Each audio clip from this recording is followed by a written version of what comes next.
आपण पाहत आहात लोकसमीक्षा न्यूज नेटवर्क आणि या आहेत आजच्या सुपरफास्ट न्यूज। या बातमीपत्राचे प्रायोजक आहेत नंदिनी कलेक्शन, फक्त महिलांचे परिपूर्ण दालन, माऊली निवास, कल्याण मंडपमच्या बाजूस, यशोधन नगर, परभणी। नमस्कार, मी प्रभू दिपके लोकसमीक्षा न्यूज नेटवर्क मध्ये आपलं स्वागत करतो। आपण पाहत आहात परभणीचं एकमेव बातमीपत्र Loksamiksha superfast. Red Apple exclusive MIDC परिसर, परभणी। विधानसभा निवडणुकीच्या जागा वाटपावरून आघाडीमध्ये खलबतं सुरू आहेत। उद्धव सेनेनं काँग्रेसला याबाबतचा अल्टिमेटम दिलाय, तर नाना पटोले यांना उद्धव सेनेनं तीव्र असा विरोध दर्शविलेला आहे। आज काँग्रेसचे नेते रमेश चेन्नीथल्ला यांनी थेट मातोश्री गाठलं आणि उद्धव ठाकरे यांच्याशी चर्चा केली। त्यानंतर संजय राऊतांनी यू टर्न घेतलाय। या सर्व घडामोडींवर शरद पवारांची मात्र कुठेही प्रतिक्रिया आलेली नाही। त्यामुळं महाविकास आघाडीचा बॉस कोण असा प्रश्न उपस्थित होऊ लागलाय। जागा वाटपावरून महाविकास आघाडीमध्ये खलबतं होत आहेत। उद्धव सेना आणि काँग्रेस आमने-सामने आल्याचं कालपर्यंत चित्र होतं। उद्धव सेनेचा काँग्रेसला अल्टिमेटम देण्यात आलेला होता, तर पटोले असतील तर म्हणे चर्चाच होणार नाही असं उद्धव ठाकरे गटाच्या वतीनं सांगण्यात आलं। तुटेपर्यंत ताणायचं नाही असं उद्धव ठाकरे म्हणाले। तुटेपर्यंत ताणायची नाही हे सगळ्या पक्षांनी लक्षात ठेवलं पाहिजे। उद्धव ठाकरे रुसल्यानं काँग्रेस नेत्यांची चांगलीच धावपळ झाल्याचं दिसून आलं। काँग्रेसचे नेते चेन्नीथला यांनी आज थेट मातोश्री गाठलं आणि बंद दाराआड कांग्रेस हाईकमांडचा निरोप उद्धव ठाकरेंच्या कानी पहुंचविला। मैं मातोश्री में आके उद्धव ठाकरे जी के को मिला, वो हॉस्पिटल में था बीच में, उनके तबीयत पूछने के लिए मैं गया। उनकी अभी तबीयत ठीक है और महाविकास आघाड़ी का तबीयत भी ठीक है। हम एक साथ चलेंगे, कोई मतभेद नहीं है। हम आज 3 बजे फिर हमारा आज डिस्कशन, सीट एलोकेशन की डिस्कशन शुरू हो। मग लागलीच संजय राऊत यांनी यू टर्न घेतलाय। आता संजय राऊत म्हणतात ऑलवेज वेल। नाना पटोले सोबतच आता चर्चा होणार असल्याचं देखील त्यांनी सांगितलं। महाराष्ट्र के नेता है, वो निर्णय लेने में सक्षम नहीं है, ऐसा मुझे लगता है कि बार बार उनको दिल्ली में लिस्ट भेजनी पड़ती है, फिर चर्चा होती है। 48 तासात असं नेमकं काय घडलं की संजय राऊतांना माघार घ्यावी लागली आणि मग शरद पवारही गप्प का? महाविकास आघाडीचा बिग बॉस नेमका कोण आहे हे कळण्यासाठी महाविकास आघाडीच्या जागा वाटपापर्यंत आपल्याला वाट पाहावी लागेल। अखेर मातोश्रीला चेन्नीथल्लांची मात्रा लागू पडली असंच म्हणावं लागेल। परभणी जिल्ह्यात विधानसभा निवडणुकीची संपूर्ण प्रक्रिया शांततेत, निर्भय व न्याय वातावरणात पार पाडण्याच्या दृष्टिकोनातून निवडणूक कालावधीमध्ये निवडणूक निर्णय अधिकारी यांच्या कार्यालयात उमेदवारांनी नामनिर्देशन पत्र दाखल करताना निवडणूक निर्णय अधिकारी यांच्या कार्यालयात वाहनांच्या ताफ्यामध्ये 3 पेक्षा जास्त मोटार गाड्या यांचा समावेश नसावा। तसंच नामनिर्देशन पत्र दाखल करताना निवडणूक निर्णय अधिकारी यांच्या दालनामध्ये फक्त 5 व्यक्ती उपस्थित राहतील। या व्यतिरिक्त कोणालाही दालनात प्रवेश दिला जाणार नाही। निवडणूक निर्णय अधिकारी यांच्या कार्यालयात नामनिर्देशन पत्र दाखल करताना कार्यालयाच्या परिसरात मिरवणुका, सभा घेणे तसंच कोणत्याही प्रकारच्या घोषणा देणे, वाद्य वाजविणे किंवा गाणे म्हणण्याला प्रतिबंध घालण्यात आलेला आहे। परभणी जिल्ह्यात विधानसभा निवडणुकीची प्रक्रिया शांततेत पार पाडण्याच्या दृष्टिकोनातून जिल्हाधिकारी, उपविभागीय अधिकारी, तालुका दंडाधिकारी कार्यालय तसंच जिल्ह्यातल्या सर्व शासकीय, निमशासकीय कार्यालय, शासकीय विश्रामगृह, सार्वजनिक ठिकाणं व रस्त्यावर कोणत्याही राजकीय पक्षानं, व्यक्तीनं व संघटनेनं निवडणूक लढवणाऱ्या उमेदवारानं किंवा त्याच्या प्रतिनिधीनं, त्याच्या हितचिंतकाने धरणं, आंदोलन, मोर्चा, निदर्शनं, उपोषण करण्यावर जिल्हाधिकारी रघुनाथ गावडे यांनी निर्बंध घातले आहेत। विधानसभा निवडणुकीच्या प्रचार मोहिमेच्या कालावधीमध्ये सर्व राजकीय पक्षांचे उमेदवार तसंच निवडणूक लढवणारे उमेदवार आणि त्यांचे कार्यकर्ते आणि हितचिंतक हे वाहनावर ध्वनिक्षेपक बसवून मोठ्या आवाजातून प्रचार केल्यास ध्वनी प्रदूषण होणं, सर्वसामान्य लोकांच्या जीवनातील शांततेला आणि स्वास्थ्याला बाधा पोहोचण्याची व उशिरा रात्रीपर्यंत ध्वनिक्षेपण यंत्रणा चालू ठेवण्याची शक्यता असल्यामुळं जिल्हाधिकारी रघुनाथ गावडे यांनी त्यावर निर्बंध घातले आहेत। यामध्ये ध्वनिक्षेपकाचा वापर पोलीस अधिकारी यांच्या परवानगीशिवाय करता येणार नाही। सकाळी 6 वाजण्यापूर्वी आणि रात्री 10 नंतर कोणत्याही फिरत्या वाहनावर व कोणत्याही क्षेत्रात ध्वनिक्षेपकाचा वापर करता येणार नसल्याचं सांगण्यात आलंय। विधानसभा निवडणुकीदरम्यान फिरत्या वाहनांवर पक्षप्रचाराचा झेंडा हा वाहनाच्या डाव्या बाजूला विंड स्क्रीन ग्लासच्या पुढे राहणार नाही तसंच तो त्या वाहनाच्या टपापासून 2 फूट उंचीपेक्षा जास्त असणार नाही. प्रचाराच्या फिरत्या वाहनावर कापडी फलक वाहन चालकाच्या आसनामागे वाहनाच्या डाव्या उजव्या बाजूने लावण्यात यावेत. इतर कोणत्याही बाजूने तो लावता येणार नाही असे निर्देश जिल्हाधिकाऱ्यांनी दिले आहेत.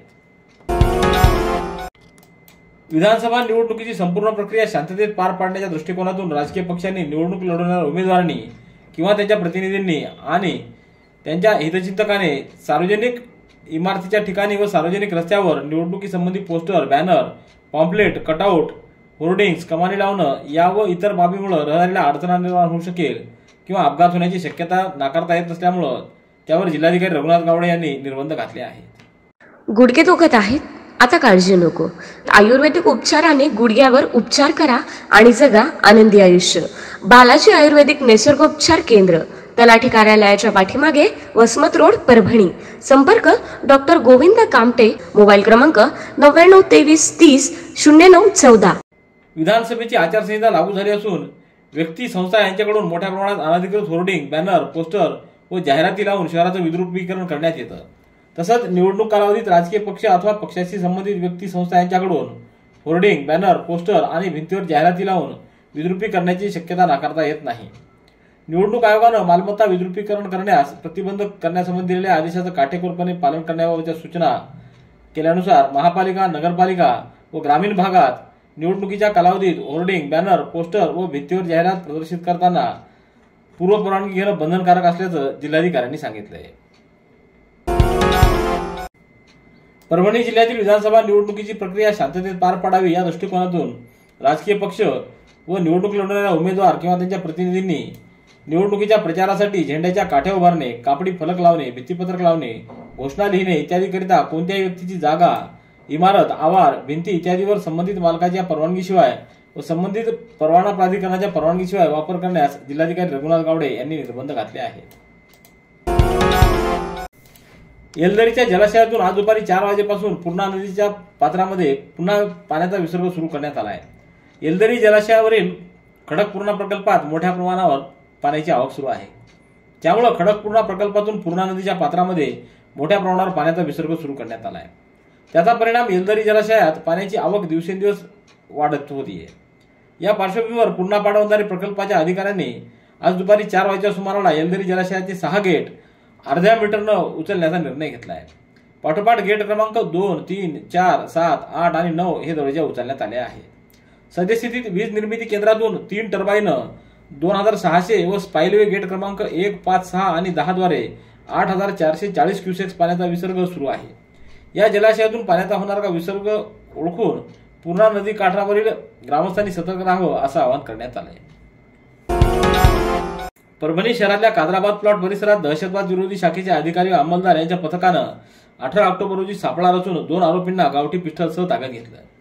दहशतवाद विरोधी शाखेचे अधिकारी व अंमलदार यांना गोपनीय माहिती मिळाल्यावरून आरोपी अमन सय्यद जाफर व सद्दाम शेख हनीफ यांच्याकडून 1 गावठी पिस्टल, 1 मॅगझिन असा मुद्देमाल जप्त करण्यात आला आहे.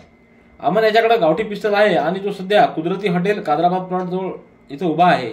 त्यावरून आरोपीला सापळा रचून ताब्यात घेण्यात आला. त्याच्या ताब्यातून 1 गावठी पिस्टल, अग्निशस्त्र, 1 मॅगझिन असा एकूण 10,000 रुपयाचा मुद्देमाल जप्त करण्यात आला आहे. त्याच्या विरोधात नानलपेठ पोलिसात गुन्हा नोंदवण्यात आला आहे. विधानसभा निवडणुकीची आचारसंहिता लागू असताना पाथरी रस्त्यावर गुरुवारी रात्री 7:30 वाजेच्या सुमाराला संसारास गृहोपयोगी वस्तूसंच आणि सुरक्षा संचाचं वितरण करत आचारसंहितेचं उल्लंघन केल्याबद्दल संबंधितांवर गुन्हे दाखल करावेत अशी मागणी खासदार संजय जाधव यांनी केली आहे. संकल्प मल्टी सर्व्हिसेसमध्ये महाराष्ट्र इमारत व इतर बांधकाम कामगार कल्याणकारी मंडळाकडे नोंदणी झालेल्या लाभार्थ्यांना गृहोपयोगी साहित्य संचाचं वाटप सुरू होतं. यावेळी खासदार जाधव यांनी घटनास्थळी धाव घेतली व तो प्रकार जिल्हाधिकारी आणि जिल्हा पोलीस अधीक्षक यांच्या निदर्शनाला आणून दिला. या प्रकाराविरोधात संबंधितांवर कारवाई करावी अशी मागणी त्यांनी केली. गंगाखेड विधानसभा सार्वत्रिक निवडणुकीच्या अनुषंगानं पूर्णा तालुक्यातील सर्व बीएलओ व पर्यवेक्षक यांची आढावा बैठक तहसीलदार माधव बोथीकर यांच्या अध्यक्षतेखाली आज तहसील कार्यालयात घेण्यात आली. त्यामध्ये 85 वर्षापेक्षा जास्त वयाचे तसंच दिव्यांग मतदाराचे 12D फॉर्म, संमतीपत्र व इतर निवडणुकीच्या अनुषंगानं आयोगामार्फत प्राप्त सूचना देण्यात येऊन आढावा घेण्यात आला आहे. मतदान केंद्रनिहाय 12D व संमतीपत्राचं वाटप मतदान केंद्रस्तरीय अधिकारी यांना करण्यात आलं. याप्रसंगी नायब तहसीलदार प्रशांत थारकर, पंढरीनाथ शिंदे, गट शिक्षणाधिकारी बालाजी कापसीकर, व्यंकटेश जज्जरवार, सहायक अरविंद पंडित यांची उपस्थिती होती. Red Apple furniture, smart furniture for smart people. Exclusive Parbhani शहरातील भव्य शोरूम रेड ॲपल एक्सक्लुझिव्ह, भारतातील स्मार्ट फर्निचर ब्रँड आता आपल्या परभणी शहरामध्ये. हो, आता आपल्या परभणी शहरामध्ये. या अंतर्गत ऑफिस, बेडरूम, डायनिंग, लिव्हिंग इत्यादी प्रकारचे फर्निचर आपणास मिळेल. Bedroom set, bed, dressing table, sofa set, कपाट, डायनिंग टेबल, टीपॉय आणि स्टील फर्निचर इत्यादी सर्व प्रकारचे फर्निचर तेही आकर्षक किमतीमध्ये उपलब्ध आहे. एक वेळ अवश्य भेट द्या. रेड ॲपल फर्निचर, MIDC परिसर, भारतीय स्टेट बँकेच्या जवळ, परभणी.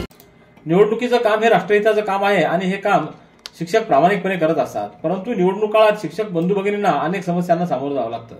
या संदर्भात गांभीर्याने विचार करून निर्णय घ्यावा व शिक्षकांच्या विविध मागण्या मान्य कराव्यात अशी अपेक्षा राष्ट्रवादी शिक्षक सेलनं जिल्हाधिकाऱ्यांमार्फत निवडणूक आयुक्तांना पाठवलेल्या निवेदनाद्वारे केली आहे. निवेदनावर प्राध्यापक किरण Sontakke, GK Bhusare, अभाज Solanke, PB Shelke, NR Sontakke, RM भुरे, TS सुकरे, VB जाधव आदींच्या स्वाक्षऱ्या आहेत. परभणीच्या श्री शिवाजी विधी महाविद्यालयाच्या विद्यार्थ्यांनी मुंबई ग्रामपंचायत अधिनियम 1958 ची प्रत्यक्ष अंमलबजावणी कशी होते हे समजावून घेण्यासाठी झरी येथील ग्रामपंचायतीला भेट दिली. याप्रसंगी झरी ग्रामपंचायतचे सरपंच दिलीप देशमुख, उपसरपंच व ग्रामपंचायत सदस्य तसंच ग्रामविकास अधिकारी बनसोडे यांनी माहिती दिली. यावेळी प्राचार्य डॉक्टर विजय माखणीकर, प्राध्यापक RB देशमुख, प्राध्यापक जितेंद्र वाघ, प्राध्यापक अनुराधा देशमुख आदींची उपस्थिती होती. केंद्रीय बियाणे अधिनियम 1966 नुसार भारत सरकारनं केंद्रीय बियाणे समितीच्या शिफारशीनुसार वसंतराव नाईक मराठवाडा कृषी विद्यापीठाच्या 5 पिकांच्या वाणांचा समावेश भारताच्या राजपत्रात करण्यात आला आहे. याबाबत 8 ऑक्टोबर रोजी कृषी आणि शेतकरी कल्याण मंत्रालयानं अधिसूचना प्रसिद्ध केली आहे. या 5 वाणांमध्ये विद्यापीठ विकसित हरभऱ्याची परभणी चना 16, सोयाबीनचा MAUS 731, देशी कापसाचा PA 833, अमेरिकन कपाशीचा NH 677 आणि तिळाचा TLT 10 या वाणांचा समावेश आहे. देशाच्या राजपत्रात वसंतराव नाईक मराठवाडा कृषी विद्यापीठाच्या 5 पीक वाणांचा समावेश केल्यामुळे या वाणांचा प्रचार आणि प्रसार मोठ्या प्रमाणावर होण्यास मदत होऊन शेतकऱ्यांची आर्थिक उन्नती साधता येईल असं कुलगुरू डॉक्टर इंद्रमणी म्हणाले. परभणीतल्या प्रजापिता ब्रह्मकुमारी ईश्वरीय विश्वविद्यालयाचा व्यापार आणि उद्योग प्रभागाद्वारे येथील सेवा केंद्रामध्ये हॉटेल आणि रेस्टॉरंट व्यावसायिक आणि मिठाई व्यापारी यांच्यासाठी चर्चासत्राचं आयोजन करण्यात आलं. स्वाद, स्वास्थ्य आणि संतुष्टता यांचा त्रिवेणी संगम हा विषय घेऊन चर्चासत्रासाठी सहाय्यक आयुक्त अन्न व औषध प्रशासन अनंत चौधरी, डॉक्टर प्रियंका मुळे यांची प्रमुख उपस्थिती होती. यावेळी विक्रम राजपुरोहित, योगेश बरदाळे, BK तांदळे, उल्हास जोशी, जितेंद्र खैराजानी, आनंद पाथरीकर, BK सीमादिदी आदींची उपस्थिती होती. रेड ॲपल एक्सक्लुझिव्ह, MIDC परिसर, परभणी. याबरोबरचे बातमीपत्र संपलं. पुन्हा भेटूया उद्याच्या सुपरफास्ट बातमीपत्रात. पाहत रहा लोकसमीक्षा. तुम्हाला हे बातमीपत्र कसं वाटलं याबद्दल आपली प्रतिक्रिया नोंदवा. दररोजचे अपडेट्स मिळवण्यासाठी लोकसमीक्षा चॅनलला सबस्क्राईब करा. धन्यवाद.